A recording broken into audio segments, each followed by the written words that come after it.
ज़ुहूर लोलावी। तफसीलात से पहले सुर्खियों पर एक नज़र। उधमपुर में 3 मजदूरों की मुश्तबा हालत में मौत। लवाकीन ने लगाया कत्ल का इल्ज़ाम। पुलिस ने तहकीकात की शुरू।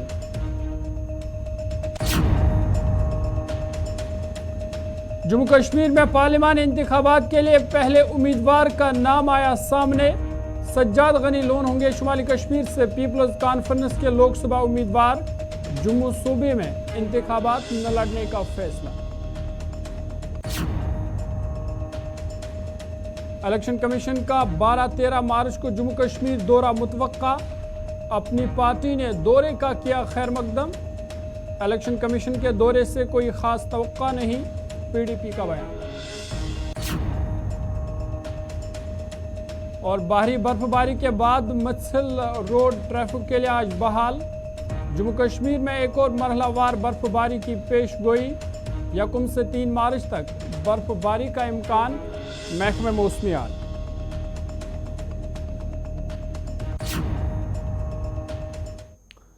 अब पेश खबरों की तफसील।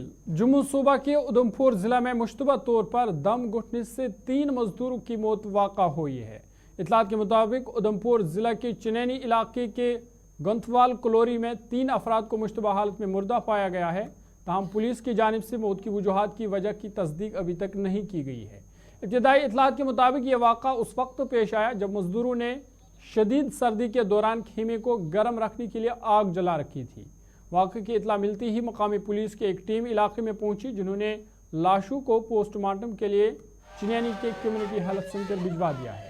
पुलिस का कहना है कि वाक़े की असल वजह और हलाकतों के इर्द गिर्द के हालात का तयन करने के लिए फिलहाल तहक़ीक़ात जारी है। इधर इलाके में मातम का माहौल देखा जा रहा है, जहां मर्द और जन इकट्ठे होकर सीना कोबी करते हुए नजर आए। मुकामी लोगों का कहना था कि ये इस इलाके में इस नवियत का चौथा कत्ल है, ताहम अभी तक असल वजूहात सामने नहीं आई है। इधर SDM चिनैनी गुरुदेव सिंह ने बताया कि जो भी इस मामले में मुलव्वस होगा उनके खिलाफ कानूनी कार्रवाई की जाएगी।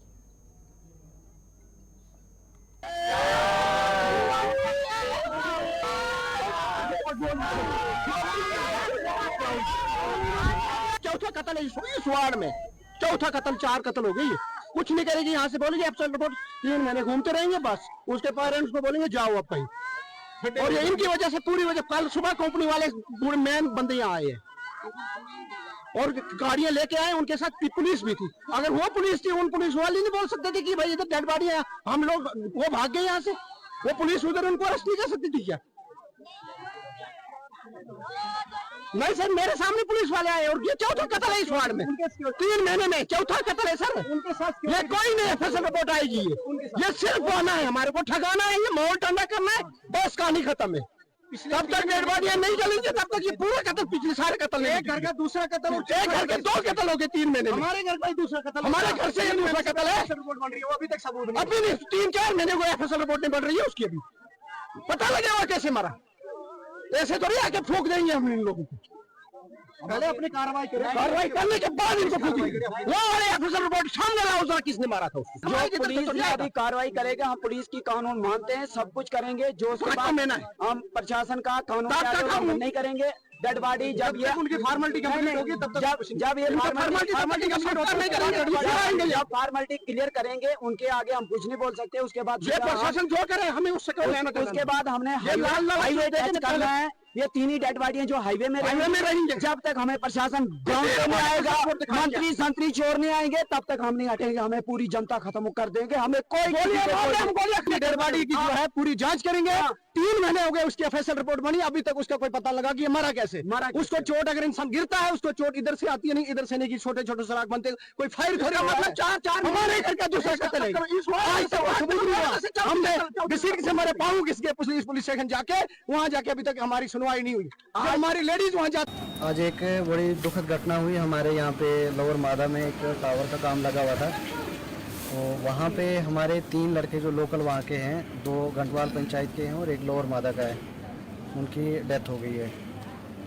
डेथ जो है वो संदिग्ध हालत में हुई है, रात को कहीं टेंट में ही थे वो। तो पोस्टमार्टम के लिए डेड बॉडीज़ लाई हुई हैं, इन्वेस्टिगेशन प्रॉपरली होगी और जो भी इस चीज़ के पीछे जो भी इसका रहेगा, रिस्पॉन्सिबल रहेगा, उसको मतलब उनको हिसाब लिया जाए। कॉन्फ्रेंस पार्टी ने बाज़ाब्ता तौर पर बारामुल्ला कुपवारा बांडीपोरा पार्लियामेंट सीट के लिए अपने पहले उम्मीदवार का ऐलान किया है और पार्टी चेयरमैन सज्जाद गनी लोन को मैदान में उतारने का फैसला किया है। यानी सज्जाद गनी लोन पीपल्स कॉन्फ्रेंस की तरफ से उम्मीदवार होंगे। पीपल्स कॉन्फ्रेंस के जनरल सेक्रेटरी इमरान रजा अंसारी ने इस बात का ऐलान आज समाजी राब्ता साइट एक्स पर करते हुए कहा कि सज्जाद लोन बारामुल्ला कुपवारा नशिस्त से इंतखाब लड़ेंगे। इमरान अंसारी ने कहा कि बहसीत जनरल सेक्रेटरी उन्होंने गुज़िश्ता 2 हफ्तों से पार्टी के जिम्मेदारान से मुसलसल गुफ्तगू के दौरान मैं ये राय पाई कि सज्जाद लोन बारामुल्ला कुपवाड़ा नशिस्त से पार्टी के उम्मीदवार होंगे। इमरान अंसारी ने कहा कि पार्टी ने फैसला किया है कि जम्मू सूबे में वो इंतखाबात नहीं लड़ेंगे। वादी कश्मीर के श्रीनगर और अनंतनाग राजौरी हलकों पर इंतखाबात लड़ने पर इमरान अंसारी ने कहा कि पार्टी के महदूद वसाइल के सबब वो इन 2 हलकों में इलेक्शन लड़ने के मुतल्लिक आने वाले दिनों में पार्टी की पोजीशन वाज़ह करेंगे। उन्होंने बयान में ही इशारा दिया कि वो इन 2 सीटों पर इस पार्टी को हिमायत करेंगे जो जम्मू कश्मीर के सबसे बड़े दुश्मन को हराने के काबिल होंगी। उनका बड़े दुश्मन का इशारा नेशनल कॉन्फ्रेंस की तरफ है, क्योंकि पीपल्स कॉन्फ्रेंस नेशनल कॉन्फ्रेंस को ही अपना सियासी हरीफ समझ रही है।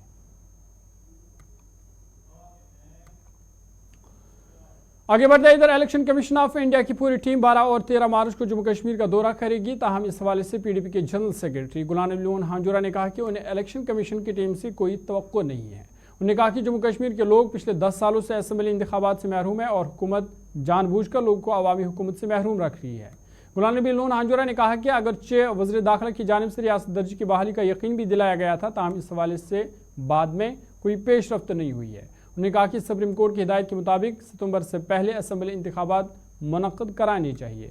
इधर जम्मू कश्मीर अपनी पार्टी के जनरल सेक्रेटरी रफ़ी मीर ने कहा कि अपनी पार्टी का नुक्ते नज़र वाज़ा है कि इलेक्शन कमीशन ऑफ इंडिया को असेंबली और लोकसभा दोनों इंतखाबात एक ही वक्त में कराने चाहिए। उन्होंने कहा कि वो इस हवाले से अगर उन्हें मदऊ किया गया तो वो 12 और 13 मार्च को इलेक्शन कमीशन ऑफ इंडिया की टीम के सामने भी ये गुजारिशात रखेंगे और उम्मीद है कि सितंबर 2024 से पहले असेंबली इंतखाबात भी मुनक्कद हो, ताकि लोगों को उनके मनपसंद अवामी नुमाइंदे मिलेंगे जो लोगों के मुश्किलातों को हल कर सकेंगे। देखिए, जो इलेक्शन कमीशन को यहाँ आना है, शायद 12 मार्च को आना है, 12 मार्च को उनका प्रोग्राम है यहाँ, लेकिन हमें कोई उम्मीद नहीं है, क्योंकि ये तो सही बात है कि पार्लियामेंट के इलेक्शन होने जा रहे हैं और मुझे उस पर भी शक है कि हो यहाँ हमारे जम्मू कश्मीर में होंगे भी या नहीं होंगे। अगर होते हैं तो हमारा ये मुतालबा पहले से रहा है कि एक तो 5 अगस्त 2019 के बाद जितने भी कानून यहाँ लाए गए हैं वो सारे कानून सेंट्रल गवर्नमेंट के यहाँ लागू हैं और यहाँ असेंबली है नहीं, यहाँ कोई सरकार है नहीं जो लोगों ने चुनी हो। यहाँ लेफ्टिनेंट गवर्नर उन्होंने बनाया है, जो भी यहाँ फैसला करता है, हमारी तकदीर का जो भी फैसला होता है वो यहाँ का लेफ्टिनेंट गवर्नर इस वक्त कर रहा है और सेंट्रल गवर्नमेंट कर रही है। तो यहाँ बहुत ज़रूरी है असेंबली इलेक्शन कराना, ताकि लोग अपने नुमाइंदों को चुने, अपनी सरकार को चुने, लेकिन उसका मौका ये नहीं देते हैं। लास्ट इलेक्शन जो असेंबली का यहाँ हुआ है वो 2014 में हुआ है, 10 साल अभी तक हो गए।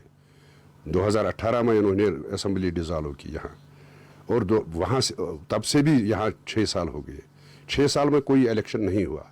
अब ये दावा कर रहे थे कि हमने पंचायत इलेक्शन कर लिए, हमने म्यूनिसिपलिटी के इलेक्शन कर लिए, तो उनका भी टाइम हो गया। अभी तक कोई इलेक्शन नहीं है, ना म्यूनिसिपलिटी का है, ना पंचायतों का है, ना असेंबली का है। तो मुझे लगता है कि ये जानबूझकर जम्मू कश्मीर के लोगों को अनरिप्रेजेंटेड देखना चाहते हैं, ताकि वो डायरेक्टली यहाँ रूल कर सके। तो कोई उम्मीद नहीं है जो आप कह रहे हैं कि इलेक्शन कमीशन की टीम यहाँ आएगी फिर यहाँ वो कुछ करेंगे। मुझे नहीं लगता है। उनको यहाँ आना है पार्लियामेंट इलेक्शन की प्रिपरेशन के लिए। हमारा पार्टी का व्यू है और हमारा मानना है कि अगर पार्लियामेंट के लिए कंडीसिव सिचुएशन है तो हम डिमांड करेंगे और हमारी ख्वाहिश है, लोगों की ख्वाहिश है कि इकट्ठे इलेक्शन हो जाए और हमारे नुमाइंदे भी आएंगे, असेंबली बन जाएगी, वो ठीक रहेगा लोकली, क्योंकि हमने बहुत लंबा इंतज़ार किया है। नाज़रीन, खबरनामा जारी है, वक्त है छोटे से ब्रेक का। ब्रेक के बाद जल्द हाजिर होंगे।